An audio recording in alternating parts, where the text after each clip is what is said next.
Estamos ahora en comunicación con el infectólogo Ricardo Teijeiro para hablar de la situación del plan de vacunación y también en este momento de la pandemia, dónde estamos parados concretamente. Teijeiro, muchísimas gracias. Claudio Rigoli. ¿Qué tal? ¿Qué tal? Buenas noches. ¿Cómo les va? Bien, ¿qué análisis hace de este presente que tenemos hoy a este miércoles? Bueno, nosotros estamos cursando una tercera ola de casos donde fue la más importante hasta el día de hoy, desde el inicio de la pandemia en Argentina. Ujú. No cabe ninguna duda que esta disminución de casos y el avance de la vacunación va a ser lo que haga contener la circulación y disminuir los casos graves y la mortalidad en nuestra población. Pero hay que avanzar hacia ese sentido, tener la precaución, todas las medidas de prevención activa, no relajarse con las medidas de prevención, inclusive aunque estemos vacunados, y seguir vacunando masivamente y rápidamente a la población. Tenemos que lograr el objetivo de tener a todos los adultos mayores con la vacunación completa y avanzar en disminuir las edades. Ustedes fíjense que en el resto del mundo, en los países que empezó a disminuir la circulación del virus, empezó a disminuir el uso de camas críticas, fueron aquellos países que lograron una vacunación más del 50% de su población. Ese camino tenemos que tomarlo. Nosotros estamos más o menos en un 30%, así que tenemos que Ujú. avanzar rápidamente. Teijeiro, ¿cuál es la cepa que predomina esta tercera ola? En nuestro país Sí, son la cepa Manaos, sobre todo, y la cepa andina, que fueron corriendo porque la van desplazando, pues son mucho más contagiosas que la cepa habitual o la cepa de Wuhan. Después hay otros países que ya tienen circulación, como en el Reino Unido, en India, de la cepa de India, la cepa Delta.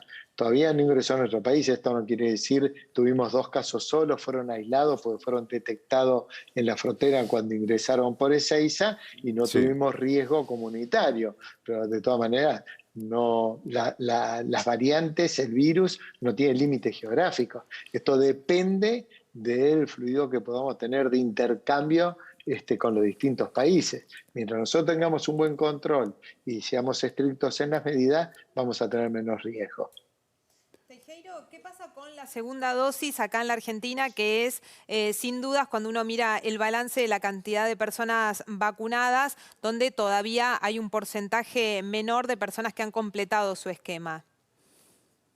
Bueno, ya se están completando y a medida que vayan aquellos que recibieron la vacuna Sputnik vaya ingresando el segundo componente, se van a ir completando. Pero la realidad es que Argentina lo que tuvo es un problema de cantidad de vacunas. Entonces tuvo que tomar la decisión, como hicieron otros países, de priorizar tener vacunado su población con una dosis y masificarla, porque es lo ideal. Entonces fíjense que el Reino Unido hizo lo mismo de inicio.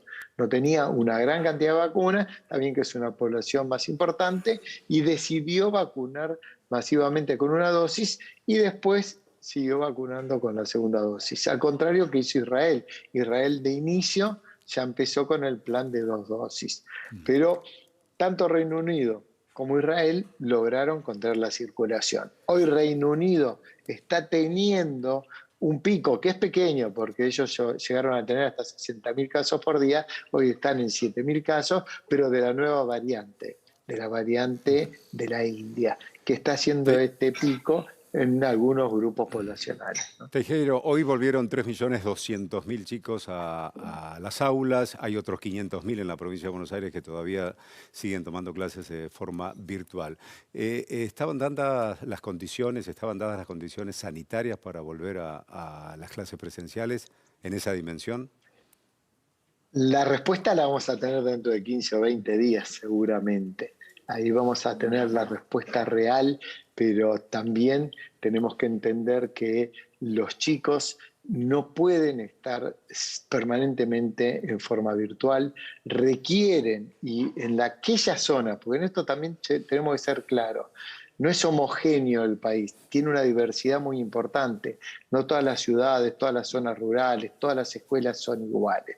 Entonces, en aquellas regiones donde está disminuyendo la circulación del virus, donde estamos teniendo menos casos, donde los chicos no usan tanto transporte público, donde inclusive los trabajadores docentes y no docentes son trabajadores de cercanía, tienen menos riesgo. Entonces sí que hay que apoyar las clases presenciales, siempre con protocolos y con el aforo que permitan las aulas, porque no todos los edificios son iguales. ¿Qué pasa, doctor, con las consecuencias o los efectos secundarios de las vacunas? Que hay países como por ejemplo Chile que han decidido no aplicar AstraZeneca en hombres menores de 45 años. Hay muchas dudas en la población respecto de qué puede pasar con algunas vacunas que son masivas acá en la Argentina. Sí, fíjate que las dudas las tenemos todos porque todas estas vacunas son muy nuevas. Ahora, si uno sigue los estudios, inclusive la Comunidad Europea ya dijo que no son vacunas de riesgo, que la posibilidad de hacer un evento adverso está lejos de los beneficios que puede dar este tipo de vacuna. Es más, nosotros en nuestro país, donde ya se dieron 1,000,000 y pico de dosis, no tuvimos realmente eventos adversos significativos. Esto fue en algunos individuos, inclusive en Italia, la chica esa de 18 años y eso, pero fueron puntuales.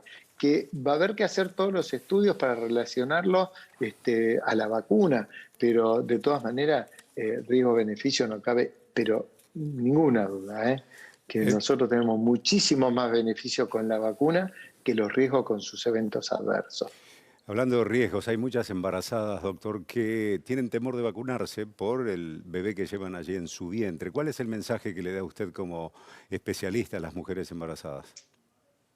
Bueno, esto es una discusión que tuvimos todos los expertos, pero la embarazada, si bien esta enfermedad no es como la pandemia de gripe del 2009, que realmente la embarazada cuando se contagiaba era de alto riesgo por inclusive su embarazo, se complicaba más, tenía más efectos la enfermedad sobre ella, pero sí tiene un riesgo por la gran circulación del virus. La enfermedad se va a comportar como en cualquier otro individuo, pero también sabemos que en la comunidad tenemos pacientes que se complican. Y ya hemos tenido embarazadas que se complican, que terminan en terapia intensiva. Entonces, la manera de evitarlo es la vacunación.